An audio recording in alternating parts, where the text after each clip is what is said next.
त्यसकारणले म कुनै पार्टीगत तर्फबाट यहाँ बोलिरहेको छैन।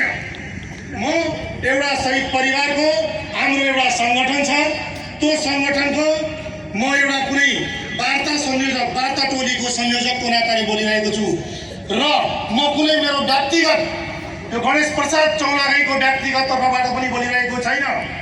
म 76 जना जसलाई यो अघिल्लो सरकारले, भ्रष्ट सरकारले, दलाल सरकारले छानी छानी गोली हालेर जलाएर मारेको छ हैन।